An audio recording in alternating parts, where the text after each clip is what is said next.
Hello বন্ধুরা, তোমরা সবাই কেমন আছো?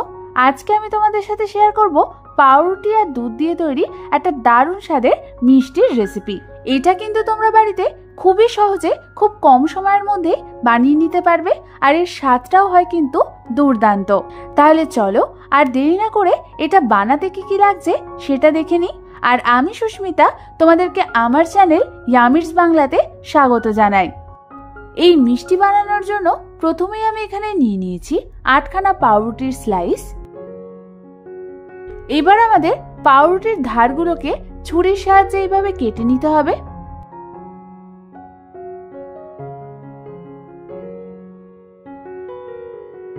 পাউরুটির চারধার ভালো করে কাটা হয়ে গেলে তারপর আমি এর মাঝখান থেকে এটাকে দুভাগ করে নেব। তোমরা দেখো আমি সব পাউরুটিগুলোকে এরকম ভাবে কেটে নিয়েছি। এবার এটাকে সরিয়ে রেখে আমি এখানে নিয়ে নিয়েছি 500 ml মতো ফুল ফ্যাট দুধ, 200 গ্রাম মতো কনডেন্স মিল্ক, 200 গ্রাম মতো ফ্রেশ ক্রিম, 2 টেবিল চামচ ভ্যানিলা কাস্টার্ড পাউডার, 1 চামচ পরিমাণ শুকনো গোলাপের পাপড়ি, 2 টেবিল চামচ চিনি, আর নিয়ে নিয়েছি কিছুটা পরিমাণ আমন্ড আর পেস্তা কুচি।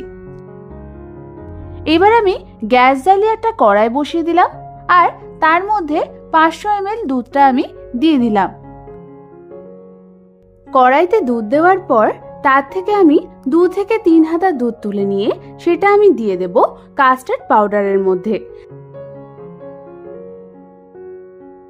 তারপর কাস্টার্ড পাউডারের সাথে দুধটাকে আমাদের ভালো মতো মিশিয়ে নিতে হবে। এবার অন্যদিকে দুধটা একটু ফুটে এলেই আমি ওর মধ্যে দিয়ে দেব দুধ আর কাস্টার্ডের মিশ্রণটা।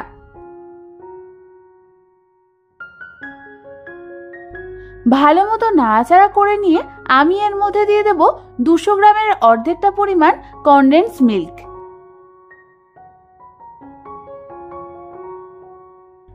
তারপর আমাদের ভালো করে সমস্ত কিছু একবার মিশিয়ে নিতে হবে। তারপর আমি এর মধ্যে দিয়ে দেব স্বাদ অনুযায়ী চিনি। চিনিটা দিয়েও একবার আমাদের সমস্ত কিছু ভালো করে নাড়াচাড়া করতে হবে। 3 থেকে 4 মিনিট ধরে দুধটাকে মিডিয়াম ফ্লেমে নাড়াচাড়া করার পর তোমরা দেখো আমাদের দুধটা কিন্তু ঘন হয়ে এসছে। ঠিক এইরকম কনসিস্টেন্সিতে কিন্তু আমাদের গ্যাসের ফ্লেমটাকে বন্ধ করে দিতে হবে। এরপর এটাকে সরিয়ে রেখে আমি একটা বাটির মধ্যে নিয়ে নিয়েছি বাকি অর্ধেকটা কনডেন্স মিল্ক। কনডেন্স মিল্কটা দেওয়া হয়ে গেলে আমি এর মধ্যে দিয়ে দেব 200 গ্রাম মতো ফ্রেশ ক্রিম, আর দিয়ে দেব 1/2 চামচ পরিমাণ ভ্যানিলা এসেন্স। তারপর আমাদের এই সবগুলোকে ভালো করে মিশিয়ে নিতে হবে। তোমরা দেখো আমাদের ভালো মতো সমস্ত কিছু কিন্তু মেশানো হয়ে গেছে। এবার আমি অন্যদিকে একটা চৌকো পাত্র নিয়ে নিয়েছি। তারপর আমি ওর মধ্যে প্রথমে কেটে রাখা পাউরুটির টুকরোগুলোকে সাজিয়ে নেব। আমার প্রথম লেয়ারে কিন্তু টোটাল 8টা পাউরুটির টুকরো লেগেছে। তোমরা তোমাদের পাত্র অনুযায়ী পাউরুটিগুলোকে সাজিয়ে নেবে। আমাদের পাউরুটিগুলো সাজানো হয়ে গেলে ওর ওপর আমি প্রথমেই দিয়ে দেব বানিয়ে রাখা দুধ আর কাস্টার্ডের মিশ্রণটা। আমি এখানে টোটাল 3 হাতা মতো মিশ্রণ এর মধ্যে দিয়ে দিলাম। তোমাদের কিন্তু এখানে একটা জিনিস লক্ষ্য করতে হবে, যেন তোমাদের দুধ আর কাস্টার্ডের এই মিশ্রণটা হালকা গরম থাকে, তাহলে কিন্তু ভালো মতো পাউরুটির মধ্যে এটা সোক হয়ে যাবে। এবার আমাদের একটা স্প্যাচুলার সাহায্যে চারদিকে ভালো করে সব ছড়িয়ে দিতে হবে। ভালো মতো সব দিকে ছড়ানো হয়ে গেলে আমি এর মধ্যে এবার দিয়ে দেব বানিয়ে রাখা ক্রিম আর কনডেন্স মিল্কের মিক্সচারটা। এই মিক্সচারটা আমি এখানে প্রায় 2 হাতা পরিমাণ দিলাম। তারপর আমি এর উপর ছিটিয়ে দেব কিছুটা কুচনো বাদাম। বাদামটা ভালো করে চারদিকে ছেটানোর পর আমি ওর উপর আরেকটা পাউরুটির লেয়ার ভালো করে সাজিয়ে দেব। এই লেয়ারটাতেও কিন্তু আমার টোটাল 8খানা পাউরুটির টুকরো লেগেছে। ভালো মতো পাউরুটির টুকরোগুলোকে সাজানোর পর আমি আবারও ওর মধ্যে দিয়ে দেব হালকা গরম দুধ আর কাস্টার্ডের বাকি মিশ্রণটা।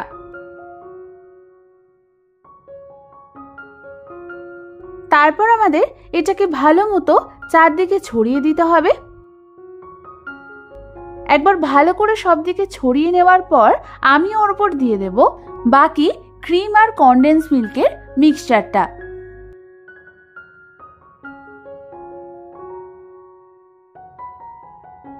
আর সবার শেষে আমি এর উপর কিছুটা কুচনো বাদাম আর কিছুটা শুকনো গোলাপের পাপড়ি ছিটিয়ে দিয়ে ভালো করে ডেকোরেট করে দেব।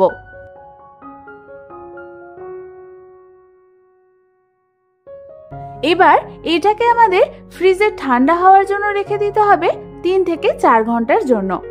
3 থেকে 4 ঘন্টা পর ফ্রিজ থেকে বার করে নিয়ে এসে এটাকে আমাদের সার্ভ করতে হবে ঠান্ডা ঠান্ডা। ব্যাস তৈরি হয়ে গেল আমাদের দারুণ স্বাদের পাউরুটি আর দুধ দিয়ে তৈরি মিষ্টি।